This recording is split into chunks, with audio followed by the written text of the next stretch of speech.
Olá, meus queridos alunos virtuais, tudo bem com vocês? Estou muito feliz com as redações que eu tenho recebido, redações ótimas, vocês estão se saindo muito bem. E hoje nós vamos para o tão pedido vídeo sobre a resolução das questões abertas, não é, do PAS. Então, nessa prova, nós observamos que são exigidos principalmente os assuntos de intertextualidade e interpretação de texto com questões de gramática aplicadas naquele ano. Antes de você ler o trecho, você vai ler o enunciado, né? Assim como nas questões da prova objetiva. Então, você lê: há uma dicotomia na construção do espaço narrativo de Cais Sagração. Estabeleça a relação entre o espaço rememorado pelo mestre Severino e a realidade por ele vivenciada. Então, aqui você já teria que sublinhar as palavras-chave desse enunciado, né? Você vai sublinhar dicotomia, construção do espaço narrativo, né? Ou então só espaço narrativo, relação entre o espaço rememorado e a realidade. Aí sim você vai ler o texto. E para quem por acaso não souber, né, dicotomia é uma oposição de termos, certo? Aqui mesmo ela já explicou qual é a dicotomia. É o espaço rememorado, né, o espaço da lembrança, da memória, e a realidade concreta do presente. Então o texto diz: então eu propus aqui como resposta o seguinte: tentei colocar a mesma quantidade de linhas, tá? E uma letra mediana. Então, aqui na resposta, é bom você retomar termos que foram colocados no enunciado. Eu retomei aqui a dicotomia. A dicotomia se dá entre o passado e o presente da paisagem descrita, que se relacionam por meio de elementos que ainda se veem, como as moradias, as calçadas e as plantas. Vejam que eu parafraseei as casas, o passeio e as árvores. E os que não mais existem, como o mercado movimentado da Praia do Caju. Foi o espaço que ele descreveu aqui, que já não existe mais, já havia desaparecido. Mestre Severino se apega ao espaço recordado, parafraseando espaço rememorado, né? E teme que o futuro venha a destruí-lo com suas intervenções urbanizadoras. Então, aqui eu estou me referindo à Ponte de São Francisco e ao Porto do Itaqui, que são os grandes medos de Mestre Severino, né? Então, vejam que a resposta é simples, mas ela tem que ter uma certa coesão interna, um começo, um meio e um fim. E eu gosto muito de usar os travessões como forma de não encher o texto de vírgulas. Com essa fonte aqui quase não dá para enxergar as vírgulas, mas elas estão aqui. E se fosse num texto manuscrito, ficariam muitas vírgulas, certo? Então, na terceira questão, nós temos uma poesia e por isso achei importante respondê-la com vocês. Questão 3. Percebe-se na poesia a seguir uma intenção do eu lírico em manifestar a intensidade de seu amor que, posto numa impossibilidade de dizer, assemelha-se ao pranto que comove. Primeiro você vai ler o enunciado e vai ver de qual livro foi tirada aquela poesia. Nesse caso, mais uma vez, uma obra literária requerida, né, para esse vestibular, que foi Reunião de Poesia da Adélia Prado. Então, antes mesmo de você ler a poesia, você vai perceber aqui que ele está procurando a intenção do eu lírico, né? Que vocês sabem que a intenção do poeta não está expressa no poema, né? Não tem como a gente conhecer a intenção da poetisa, da poeta Adélia Prado, mas somente do eu fictício que ela cria para escrever o poema.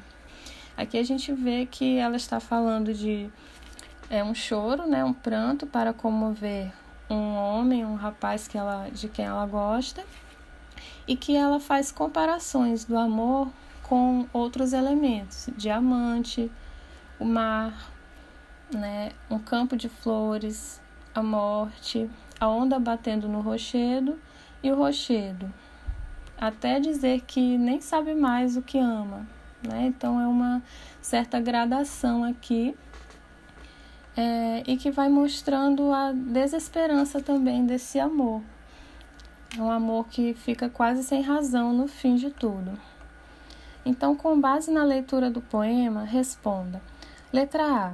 Nos versos mais triste do que a morte e ama e nem sabe mais o que ama, o vocábulo mais apresenta diferença no seu emprego. Explique essa diferença. A diferença no emprego do vocábulo. E aqui ressalte-se que se a pergunta explique essa diferença, é bom você iniciar justamente pelo que ele está pedindo. A diferença no emprego do vocábulo, né, usando a mesma expressão, está no fato de que, no primeiro caso, mais triste do que a morte, ele expressa o grau comparativo de superioridade do adjetivo triste em relação à morte, não é? É mais triste do que a morte. E no segundo caso, modifica o verbo saber, nem sabe mais, né? Complementando o sentido de negação do advérbio nem. Tá? Isso aqui é a minha interpretação. Eu compreendi que aqui nem e mais são complementares, porque não faria sentido dizer que mais é um advérbio de intensidade aqui. Nem sabe mais o que ama. Nem sabe muito o que ama. Não é nesse sentido. Tá? É no sentido de ama e não mais sabe o que ama.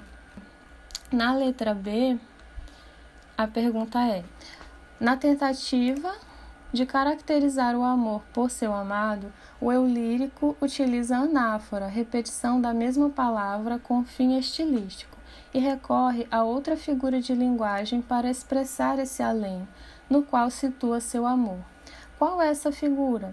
Transcreva 2 exemplos do poema. Essa já considerei mais fácil, porque a figura de linguagem é bem clara, é a comparação. Talvez tenha sido colocada para ver se a pessoa, o candidato, iria confundir comparação com metáfora.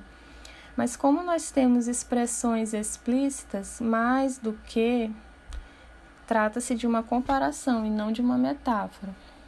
A outra figura de linguagem utilizada no poema, tá? Sempre retomando aqui a pergunta, é a da comparação ou símile, na qual analogias são feitas de forma explícita por meio do uso de termos comparativos. Exemplos.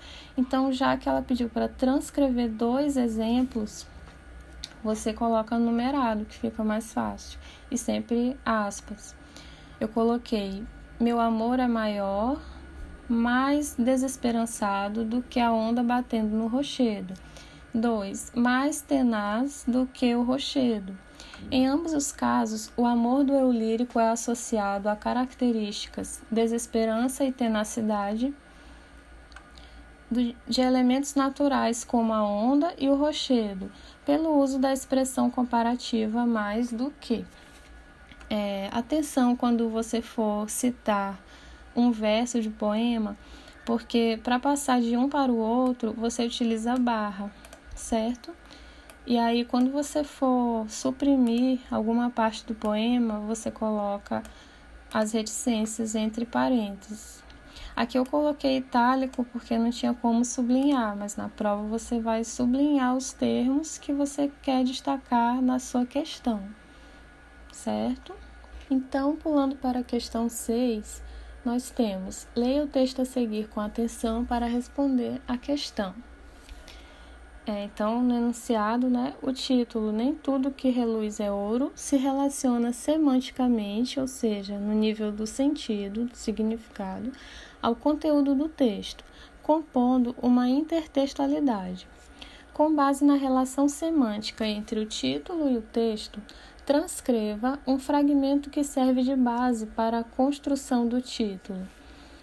Eu vou deixar para vocês lerem o texto com calma, sozinhos, tá? Mas o trecho que fazia a ligação de sentido entre o título e o conteúdo do texto era esse aqui. O artista coloca uma lente de aumento sobre objetos brilhantes que, a princípio, parecem esculturas de bronze, mas que, na realidade, são vestígios de munição, deformados pela violência do impacto, né? Se coubesse na linha, a gente colocaria. E na letra B, é como se fosse justifique sua resposta. Ele diz, explique como o referido título funciona na argumentação do texto.